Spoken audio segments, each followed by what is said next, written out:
Wimbledon were out to extend a 14-year run in the top flight, and after 8 consecutive defeats and the sacking of manager Egil Olsen, there was hope. John Hartson's injury-time equaliser against Aston Villa from Neil Ardley's corner meant they swapped places with Bradford. But could Ardley and the Dons see the job through? Every time I think about the game, I've got a little bit of butterflies in the stomach, just for the scenario that could end up come 6 o'clock on Sunday. So it's a massive game. It would be a huge relief if we can get the result.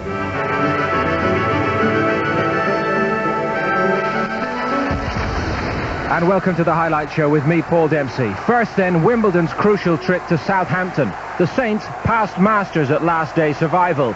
This time, it was Wimbledon's turn.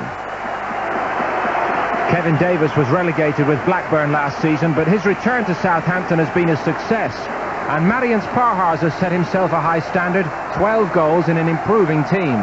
The Saints had disciplinary problems for the final game of their season. Klaus Lundekvam returned in place of the suspended Dean Richards at the back. Stuart Ripley also missing, so Joe Tessum started. Terry Burton had tried to lighten the mood in the Dons camp since taking temporary charge a fortnight ago, but 2 crucial injuries robbed Burton of much-needed experience. Kenny Cunningham failed the fitness test. Michael Hughes broke his leg against Villa last week. Duncan Jupp and Alan Kimball came in, but John Hartson was suspended. A Wimbledon win would ensure safety, but if they could at least match Bradford's result, the Dons would be okay. Commentary from Ian Dark. This, all the Wimbledon players say, is the most important game in the club's history. Bigger even than their FA Cup final win over Liverpool on this very day, May the 14th, 1988. The whole future of Wimbledon as a club may depend on what happens here. It's that big. Will their players blossom in this atmosphere or freeze?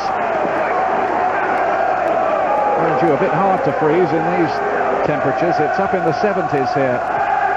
Good enough for the cricket that they play down the road at Northlands Road, Hampshire. And here's an early chance. And Sullivan with an important save there. Joe Tessum, who played so well at Liverpool, with the chance. Now here's Cash Lule. Wayne Bridge on the overlap. Southampton looking ominously up for it as far as Wimbledon are concerned early on.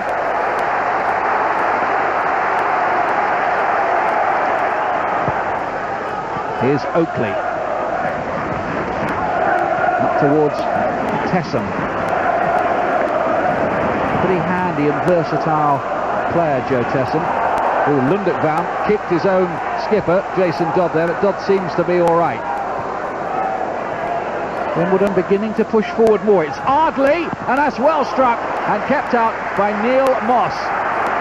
And unluckily for Neil Ardley, the shot was right down the goalkeeper's throat. A yard either side, and Wimbledon might have been in big business. Look at that. They're all listening on their radios. Essential equipment on the last day.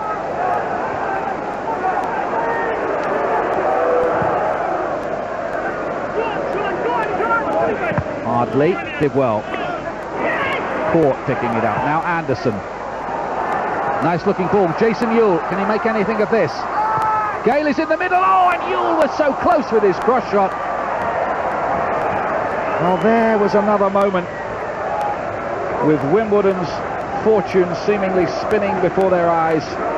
Jason Ewell, look at that. Beat the keeper, but also the far post as well. Wimbledon, remember, have to match whatever Bradford do. Ardley knocking it into Carl Court! It's still running loose! And somehow Southampton scramble it away. Well, utter frustration this for Wimbledon, who've come close now on 2 or 3 occasions to the goal that they currently so desperately need.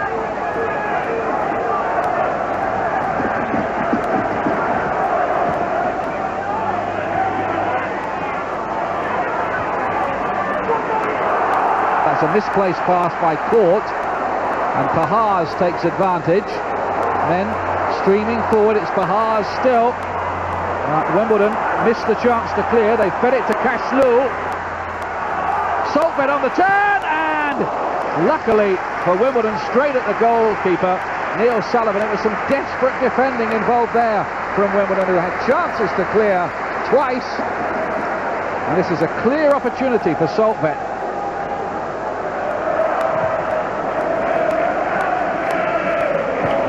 Tahar wins the header. Kevin Davis does well. Promising looking attack. Cashlul, Pahar's waiting in the middle with Davis. Cashlul uses neither and deposits the ball in about row M.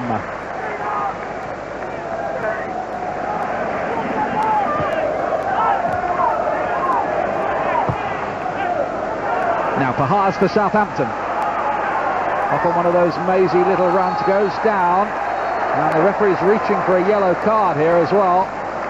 They certainly can't afford to go down to 10 men here.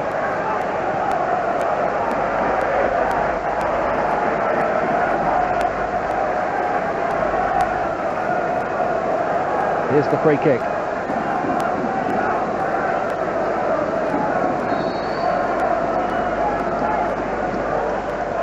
Bridge is waiting to hit it with the left foot by the look of it. It might be Cashlul with the right. Either option will do. It's Bridge, and in off the underside of the bar. Wayne Bridge, his first ever goal for Southampton, and it could be the goal that sends Wimbledon plummeting out of the Premiership.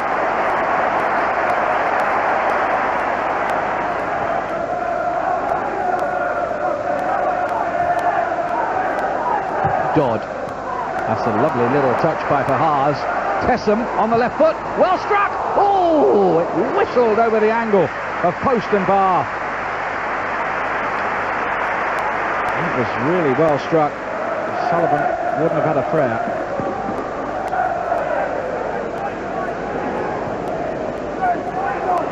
That's Ardley. Oh, that was close. That was close. Now, if only that had gone in.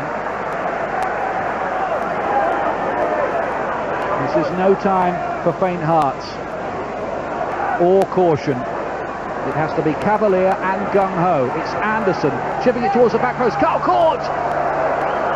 Corner kick. Tahar challenging with him. 11 minutes left. A Wimbledon corner kick. And it's Anderson!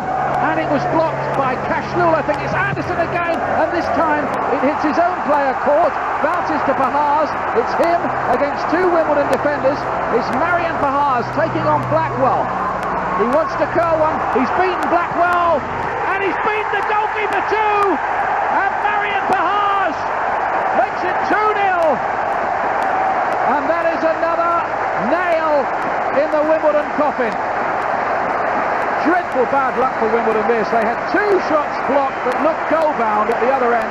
It bounced out to Pahar's, and look what he did. Beat Blackwell, and a great finish.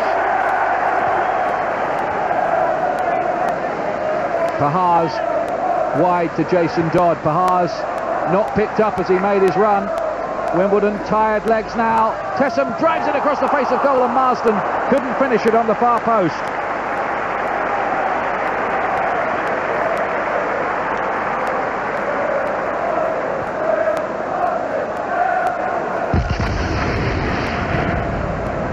Took Wimbledon down, and Terry Burton surely will be remembered as the man who instead tried to save the Dons in the final weeks. But the players knew their form had not been good enough as the dream died.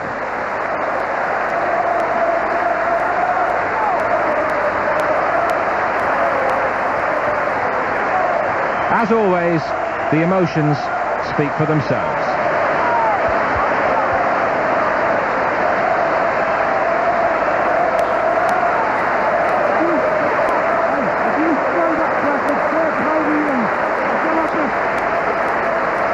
As you can imagine, it's there's nothing being said, and the only reaction is on